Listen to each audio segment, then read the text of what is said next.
Mbaniriza ku channel yange nate. Leero mu video yaffe tugenda kubeera nga tubekinga omugaati ewaka nga tetukozeseza oven. Tugenda kubeera nga omugaati guno tugubekingira ku gaasi ate nga tukozeseza munnyo eri ggwe abatasobola kubeera ng'ofuna omusenyu, olusennyente, osobola naawe okubeera ng'obekinga omugaati ewaka. So tugenda kubeera nga ofuna ekikopo ky'amata oba eggiraasi y'amata eri warm. Ky'oba osazeewo kyonna okubeera ng'okozesa, bwe kiba kikopo kozesa kikopo throughout, bw'eba giraasi kozesa giraasi throughout. So oluvannyuma beera ng'ogattamu instant yeast, ogattemu omunnyo ne sukaali otabule. Omakinga sure nti amata gano gali warm, galeme kubeera nga gali hot kuba gajja kutta yeast ono aleme kubeera nga reactinga kubeera ng'azimba. Then beera ng'otabulamu ne instant yeast nti gwe tukozesezza yeast ono teweetaaga kubeera nga proofinga oba nga arrestinga. So omukozesa nti w'omaliza okubeera ng'otabulamu no addingamu ebisigadde right away ekitali ku dry active yeast. Oluvannyuma beera ng'ogattamu eggi nalyo obeere ng'oliwiskinga libulire mu wet ingredients zino. Nsaba obeere ng'osubscribinga tonnaba kubeera ng'osubscribinga onnyambeko channel yange okubeera ng'ekula. Oluvannyuma beera ng'ogattamu butto vegetable oil atalina smell ata-affecting oba ataleetemu mpunya ya njawulo mu mugaati guno. Obeere ng'osubscribinga, likinga video and leave a comment below. Then oluvannyuma beera ng'ogattamu eŋŋano giraasi 3 ku 4 otandike okubeera ng'omixinga ofoominga eddo. Kusaba obeere ng'onyiga kade okubeera ng'otandika on notifications zo, obeere notified bwe mba nga mpostinze video empya eri ggwe atannaba kubeera nga osubscribinga ku channel yange. Buli w'onyiga kade nkusaba obeere ng'onyiga ku all notifications such that notifications za video zange zonna obeera nga ozifuna. Kandi eŋŋano eno paka ng'eri soft bulungi nnyo, tugyetaaga ng'egonda ate ng'eri elastic. Ekyo kigisobozese okubeera nti we tunaagiteeka muli eri ejja kubeera nga esobola okuzimba. So genda maaso ogattemu Blue Band oba Prestige oba butter, otandike okubeera nga era omixinga nga paka ng'eŋŋano eri soft bulungi nnyo. Nakozesezza eggiiko 2 eza Blue Band, kino kyonna kubeera nga eŋŋano ogyongera okubeera ng'ogimakinga kubeera ng'eri soft bulungi nnyo esobole okubeera ng'ezimba n'omugaati guveeyo nga guli soft. So oluvannyuma ng'omaliriza okubeera ng'okanda bulungi nnyo eŋŋano yonna eri soft, kw'olabira nti eŋŋano eri soft bulungi nnyo era eri ready eddooyo kwe kubeera nga tekyakwatira mu ngalo ng'evaamu bulungi nnyo. Then beera ng'ogiriisingako ne tablespoon ya butto ku ddo. Kino nakyo kigiyamba okubeera nga weba eri muli eri esobola okubeera ng'estretchinga bulungi nnyo. Oluvannyuma beera nga oteekako cling film obeere nga ogisibako bulungi, ogiteeke mu oven oba ewantu wonna ewali warm paka ng'edabulinze mu size. Kino kisinziira, ntera oggikola ku makya ne mbekinga in the afternoon oba in the evening.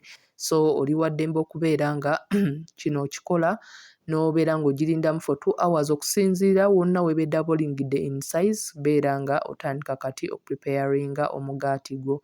So oddamu n'obeera ng'agikandamu, oluvannyuma n'otandika okubeera nga okuba nga ogifoldinga naddala singa oba oyagala kubeera ng'okola mugaati ogwo gwa loaf. Tugifoldinga not makinga sure nti yonna yeekutte wamu bulungi nnyo. Naye bw'oba obadde togenda kubeera ng'okola gwa loaf, osobola okubeera ng'era muno okola bu buns obw'enjawulo, osobola okubeera nga muno okola cinnamon rolls nazibalagakokko, osobola okubeera nga muno era okola omugaati ogw'enjawulo nga twisted bread gye naakapositingako. So oli wa ddembe okubeera ng'oggyamu recipe yonna gy'oba weetaaze, ate nti ne recipe eno gye twakozesezza ey'omugaati ekuwa omugaati oguwoomerera because mulimu amata, mulimuko a little bit of sugar. So yeah, oba ogenda kufuna a sweet bread but nga teguli so sweet. Then beera ng'oguteeka mu baking pan ng'olayininzemu parchment paper, oba tolina parchment paper osobola okubeera nga okozesa eggulire oba osobola okubeera ng'okozesa ebitabo eby'enjawulo n'oggyamu empapula, oba n'obeera nga just okufuna Blue Band n'omusiiga mu pan, then n'obeera ng'ofuna eŋŋano nayo n'obeera ng'ogiteekamu n'ogiyisaamu. Oluvannyuma kino kikuyamba okuba nti oba omaliriza ali okubeekinga omugaati guno guvaayo bulungi, gubikkeko oguleke gubeere nga gurestinga okumala eddakiika 2. Oluvannyuma lw'eddakiika 15 ng'obulayo minutes ntono okubeera ng'omugaati gwo guggyamu, beera nga kati ofuna entamu ogiyiwemu omunnyo. Omunnyo guno making sure nti gwonna gucoverings at the bottom, then ofune emmete osobola okubeera ng'ofuna jjinja nakozesezza akantu kakukuuka, then obeere ng'okateekamu makkati. Omuliro making sure nti it is medium heat, obeere nga obikkako tray preheatinge okumala eddakiika 5 ku 10. Osobola okulaba nti n'omugaati nagwo gwennyini guli ready, so tubeera nga kuno kungulu tubrushingako n'amata. Bw'oba tosobodde kubeera ng'obrushingako n'amata, okola egg wash, ofuna eggi oba egg yolk n'ogattamuko otuta tutono, then n'obeera nga obitabula n'obibrashingako. Kuno bibiyamba okubeera ng'omugaati gubrowninga bulungi nnyo kuno kungulu, then osobola okubeera ng'ogattako entungo oba n'obeera ng'ozireka. Mbasaba mubeere nga musubscribing nga tannaba kubeera ng'osubscribinga ku channel yange. Okunnyambako okubeera ng'ekula, nkusaba obeere ng'olikinga video and leave a comment below. Oluvannyuma lw'eddakiika 10 osobola okukwatamu muli eri nga already mu ntamu mwonna mwokya nga ne olusaniya lwennyini lwokya. So beera nga kati ofuna omugaati gwo obeere nga ogugattamu bulungi nnyo, obeere nga obikkako oreducinga omuliro to low heat, obeere obeekingira ku muliro omutonotono. Mu nfumba eno oba mu mbeekinga eno obeera okyekingako ku mugaati every now and then because omuliro guyinza okuba omungi ne guyita mu mugaati.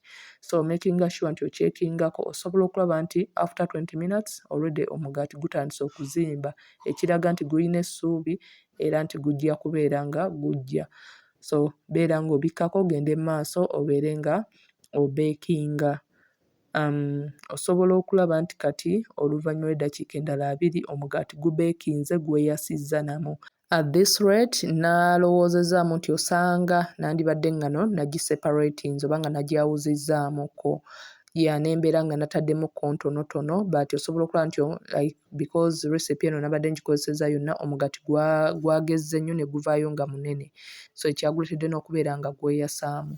So obeekinga for other 20 minutes paka ng'omugaati olaba gubrowninze bulungi nnyo nga naawe olabira ddala nti guyidde but making sure nti oli ku muliro mutonotono paka ng'omugaati guyidde. Osobola okulaba nti kati omugaati guyidde bulungi nnyo, obeera ng'oguggyamu n'oguleka gubeere nga gukuulinga bulungi nnyo nga tonnaba kubeera nga ogusalamu. Obrushingakoko ne butter okwongera okubeera nti kuno kungulu kiguyamba okubeera nga gusofteninga. Ng'omugaati ogumaze ewaka nga guli ready okubeera nga guliibwa, ng'ogusavinga ab'ewaka ng'osalamu loofu.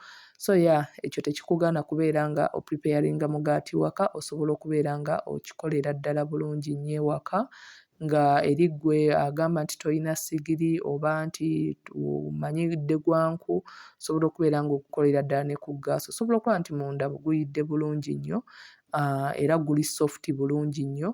So thanks for watching. Please don't forget to subscribe, like and share the video. Let me know what you think about my recipes in the comment section. Mbasaba mubeere nga mumpagira, musubscribinge ku channel yange, mulikinge video, musharinge. Until next time.